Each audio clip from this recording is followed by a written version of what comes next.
Assalamualaikum warahmatullahi wabarakatuh. Perkenalkan, nama saya Muhammad Fikri Fadilah dengan NIM 2018-008 dan ada Adila Iza Fandi dengan NIM 2019-060,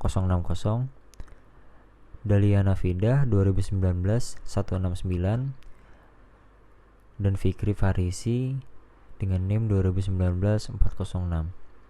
Dan di sini kami akan mempresentasikan makalah yang berjudul Mengenal Karya Ilmiah dan Hukumnya. Langsung saja kepada latar belakang. Karya ilmiah merupakan hasil tulisan yang menuruti suatu aturan tertentu. Aturan tersebut biasanya merupakan suatu persyaratan tata tulis yang telah dibakukan oleh masyarakat akademik. Secara umum, proses penulisan karya ilmiah dilakukan dalam 3 tahapan, yaitu yang pertama ada tahapan pra-penulisan, lalu yang kedua tahap penulisan, dan yang terakhir yaitu tahap perbaikan. Sebagai hasil penelitian atau kegiatan ilmiah, setiap karangan ilmiah mengandung komponen adanya masalah yang menjadi topik karangan ilmiah itu.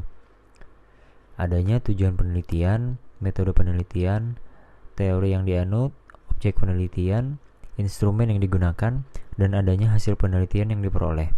Jadi, dapat disimpulkan belajar menulis karya ilmiah itu sangat penting supaya di setiap proses dan tahapannya sesuai dengan aturan yang berlaku. Selain itu, pentingnya belajar menulis karya ilmiah juga dapat memperjelas sasaran atau tujuan dilaksanakannya penelitian, sehingga dalam pembahasannya dapat disampaikan secara tepat dan mudah dipahami oleh pembaca. Lalu selanjutnya terdapat 4 poin rumusan masalah. Yang pertama yaitu apa yang dimaksud dengan karya ilmiah. Yang kedua, bagaimana sistematika atau kerangka penulisan karya ilmiah. Yang ketiga, bagaimana cara penulisan karya ilmiah yang baik. Yang keempat, jenis atau bentuk-bentuk apa saja yang termasuk karya ilmiah. Lalu selanjutnya ada tujuan dari karya ilmiah ini. Yang pertama, untuk mengetahui pengertian karya ilmiah. Yang kedua, untuk mengetahui sistematika atau kerangka penulisan karya ilmiah. Yang ketiga, untuk mengetahui cara penulisan karya ilmiah yang baik. Dan yang terakhir, yang keempat, yaitu untuk mengetahui jenis atau bentuk dari karya ilmiah. Selanjutnya, terdapat penjelasan karya ilmiah dan hukumnya. Pengertian dari karya ilmiah adalah karya tulis yang dibuat untuk memecahkan suatu permasalahan dengan landasan teori dan metode-metode ilmiah. Biasanya, karya ilmiah berisikan data, fakta, dan solusi mengenai suatu masalah yang diangkat. Penulisan karya ilmiah dilakukan secara runtut dan sistematis. Kalau ingin lebih tahu pengertian karya ilmiah menurut para ahli dan jenis-jenisnya karya ilmiah,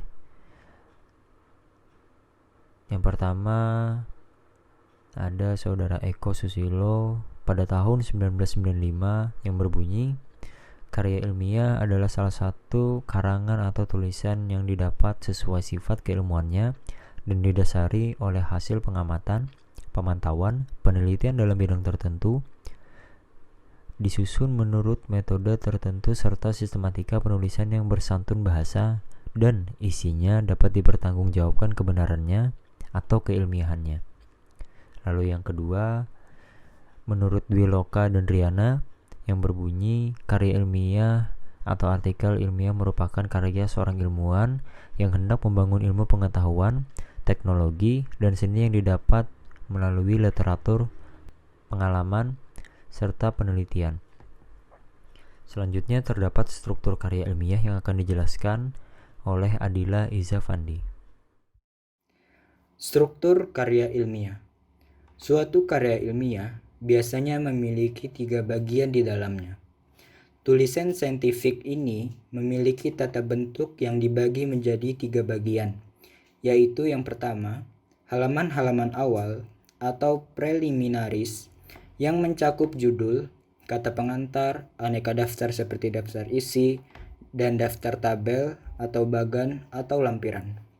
Yang kedua, isi utama, main body yang mencakup pendahuluan, isi dan penutup, serta yang ketiga, halaman-halaman akhir atau reference matter yang mencakup daftar pusaka, lampiran, dan biodata penulis. Bagian pembuka terdiri atas 9 bagian, yaitu yang pertama kulit luar, yang kedua halaman judul, yang ketiga halaman pengesahan jika perlu, yang keempat halaman penerimaan jika perlu, yang kelima prakata, yang keenam daftar isi, yang ketujuh daftar tabel jika ada, yang kedelapan daftar gambar jika ada, dan yang terakhir ke-9 daftar singkatan dan lambang jika ada. Untuk bagian inti terdapat 3 bagian, antara lain yang pertama bab pendahuluan, yang kedua bab analisis atau pembahasan, yang ketiga bab simpulan. Bagian penutup juga terdiri dari 3 bagian, yaitu yang pertama daftar pusaka, yang kedua indeks jika perlu, dan yang terakhir atau yang ketiga lampiran jika perlu. Fungsi karya ilmiah. Fungsi karya ilmiah adalah sebagai media untuk mengembangkan ilmu pengetahuan, teknologi, dan seni. Hal ini berkaitan dengan hakikat karya tulis ilmiah, yaitu menyampaikan kebenaran melalui metode yang sistematis, metodologis, dan konsisten. Jika dihubungkan dengan hakikatnya, maka fungsi karya ilmiah adalah sebagai berikut. 1. Penjelasan. Tulisan ini dapat dijelaskan sebagai suatu hal yang sebelumnya tidak diketahui, tidak jelas, dan tidak pasti. 2. Ramalan. Tulisan ini dapat membantu mengantisipasi hal yang kemungkinan akan datang di masa yang akan datang. 3. Kontrol. Tulisan ini dapat berfungsi untuk mengontrol atau mengawasi benar tidaknya suatu pernyataan. Yang selanjutnya, adapun jenis-jenis atau contoh karya tulis ilmiah. 1. Makalah. Makalah adalah karya tulis ilmiah yang mengutarakan suatu masalah dan pembahasannya. 2. Kertas kerja. Kertas kerja hampir sama dengan makalah, namun penjabaran untuk kertas kerja lebih detail daripada makalah. 3. Skripsi. Skripsi adalah karya tulis ilmiah yang ditulis menurut pendapat orang lain dan diri sendiri. Tesis. Tesis adalah karya ilmiah yang menyajikan temuan baru dengan melakukan penelitian sendiri. 5. Disertasi. Disertasi adalah karya ilmiah yang menyajikan suatu dalil dan dibuktikan sendiri oleh penulis. Dan yang terakhir yaitu etika penulisan. Terdapat 2 prinsip dasar dalam etika penulisan, yaitu prinsip penghormatan atau kehormatan dan prinsip pengakuan. Yang pertama, prinsip penghormatan. Prinsip penghormatan mengandung tuntutan moral bahwa jika kita menulis karya ilmiah, karya tulis ilmiah harus mempunyai suatu keinginan atau sikap untuk menghormati orang lain, seperti menghormati pembaca dan menghormati hak-hak orang lain. Yang kedua, prinsip pengakuan adalah prinsip yang mengandung tuntutan bahwa kita harus memiliki sifat bersedia mengakui gagasan yang sudah tertuang dalam suatu publikasi adalah milik di penulis.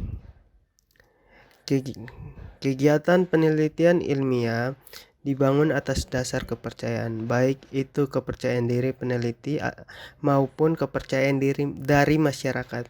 Kepercayaan itu akan terjaga dan terpelihara jika perilaku komunitas ilmiah atau seseorang mengikuti etika ilmiah yang tercermin dalam karya tulis ilmiahnya. Sebagai pegangan untuk mengikuti etika penulisan ilmiah, setiap instansi ilmiah biasanya mengeluarkan peraturan dan petunjuk etika penulisan ilmiah. Mungkin itu saja yang dapat kami sampaikan. Mohon maaf apabila terjadi kesalah kata dalam penyampaian pada presentasi kali ini. Wabillahi taufiq wal hidayah. Wassalamualaikum warahmatullahi wabarakatuh.